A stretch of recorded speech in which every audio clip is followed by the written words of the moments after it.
All right, we continue here on the Big Biz Show. So glad you guys are along for said ride. They always are. We love them. Day Trader Trio. No less than self-taught, best in the business. Everybody wants to be them. Back here at the bar, it's Costa, and it is Mary Burt Godwin. I definitely want to be that talented. Yeah. Let's see if I can hit it. Ready?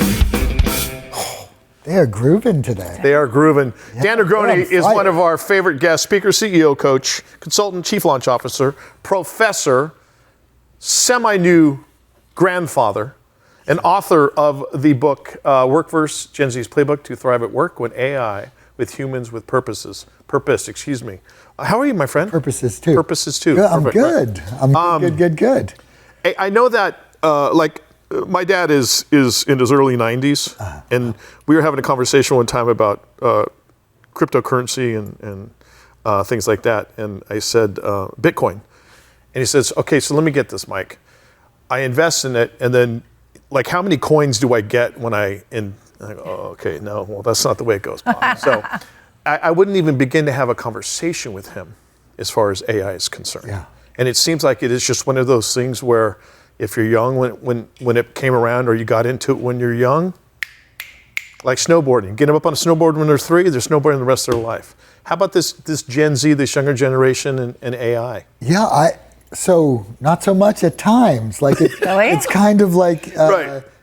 hit or miss. So I have had a couple of experiences with the class where And they're college age, right? they're college age, right? They're sophomores and juniors, some seniors, that I've asked my whole class of 125 who've been here. Yeah.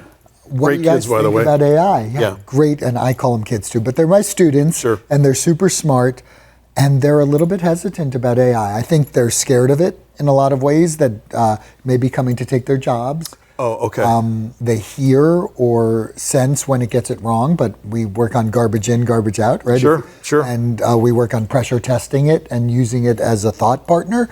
And I try and let them speak, but they think that it can be feelingless, which it is, right? Yeah. It happens to be a computer, so sometimes that occurs. And I think there's a real hesitation to use it, but I think it's more hesitation of the unknown, which is interesting, because talk about unknown for us, right? Exactly. Yeah. Yeah, which is human nature, though. Yeah. Isn't that the one thing that we're Like all the unknown terrified of? The unknown. Where it's going to go and how it's going to Like the invention of the car and electricity, and I mean, now I sound really old.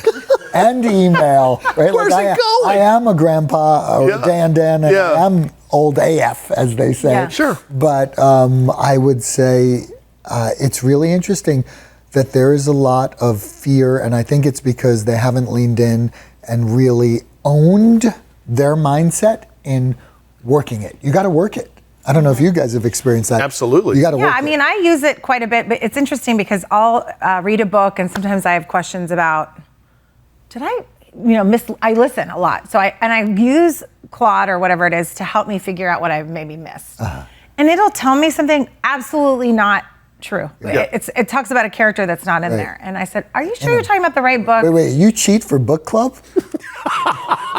Is that what you're telling us? Myself. Okay, you assist yourself. I Okay, assist I'm just myself. trying to get this All-time right. I enhance my knowledge. Just kidding. Thank Yeah, you very much. yeah. I'm like, Okay. is that so maybe it's cheating? so they have Yeah. a fake character in there. And it's totally wrong. And so I think if I hadn't have read it, Yep. like I maybe did in high school, if I had used this to help me pass a test, I would have had the wrong answers or wrong character. So you have to know a little bit about the subject that you're talking about. And like you said, garbage in, garbage out. I mean, if I'm putting in the right things and then I have to change my prompt to say. 100%. And that's where our job as professors, our job as parents is to teach them how to critically think and how to ask questions and how to know that just doesn't seem right, or what should I use to make sure I'm 100% right, or how do I pressure test this? Yes. And I think that's about giving them clarity of self and confidence of self to be able to make not only connections with humans, but to connect with this tool. It's a tool that is not fully developed. Yeah. Yes. And so we're at the precipice, we're at the beginning of trying to figure this out, and it's their responsibility. Like, what happens to you is because of you. Use your voice, use your mouth, double check, triple check. And it's supplemental, not the whole the whole thing. Like you can't rely on it to write. Supplemental to how you think. And it can give you a lot of great results, but it can be accretive. You can learn from it. Like I was doing, I'll talk about cheating. I was doing my Spanish homework, but I was using, okay. You're calling the kettle black. Yeah, exactly. Yeah. Yo, exactly. Yeah. But I was using it, but I said, give me a lesson on this subject first, and then explain to me how to do my homework, and then give me 5 more examples And after. do it for me. And then well, sure.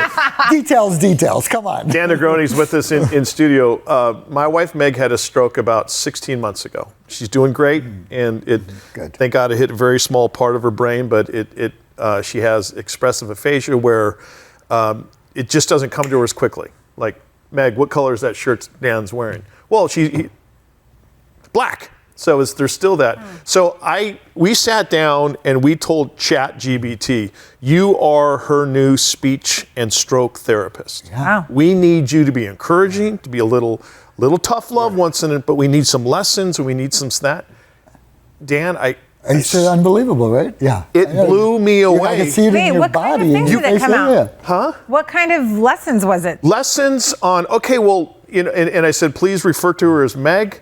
And, just kind of each day saying, hey, we're getting better and better. Don't lie to her, but, based on what she's doing and stuff. And everything that I could possibly want, or she could possibly want, more importantly, is now in front of her, saved on her iPad. Yeah. And it blew me away, the difference it has made in her life to this point. And that's a prime example. And as you grow and as she develops and gets better and better and better, you can change it. You just have to give it the directions to do that. It's not a notebook, you're right. Exactly. You can change it and you can make it. And I said, are you ready to ramp it up and make it a little harder on yourself where you're mentally exhausted at the end of this 25 or 30 minute lesson? Yeah. Do you ever worry, when you were saying maybe fearful of it, or I forget what word you said about the kids are feeling, is the information I'm putting in, it's not anything bad, but I'm wondering if it's how it could ever be used against me if government, bad actors, whatever gets involved. It's all those things. That's where I fear. But it's really fearful of the responsibility of self, right? Just if we know that we show up, we do the right thing, we're doing the right thing, we're human, we're learning. Yeah. Why do those things scare us so much? It's called evolution, right? Yes, it used to not be all, so you could look it up and get it. However, who cares? If you're doing it right, if you're trying to build people, if you're trying to get better, if you're not trying to do anything nefarious. I'm not saying anything right. Exactly. Crime. So which what? people do. And fearful of taking accountability for yourself, which is, I put that in. I was at that stage. That's okay. And I'm comfortable with that. And so that's the confidence part that I see they're missing. And I don't know how to teach it, but boy, am I trying. Do you That's think awesome. that this generation is afraid to fail? Oh, yeah. Yeah. I mean, I feel like because it's like you said, it's in stereo around you, in video and in print, right. and fail. Right, you can't fail and then forget about it. Yeah. The book is Find Your Work First, Gen Z's Playbook to Thrive at Work with AI, with Humans with Purpose. Our good friend Dan Negroni. Always love having him in studio. Love it. Dan. When are you going to have the kids back in class? Your kids? Oh, Back in here. studio. today's the last day for this semester. Oh, it is. So in the fall? In the fall. cannot August. wait. Well, August. All right, Dan, thanks. We're back after this.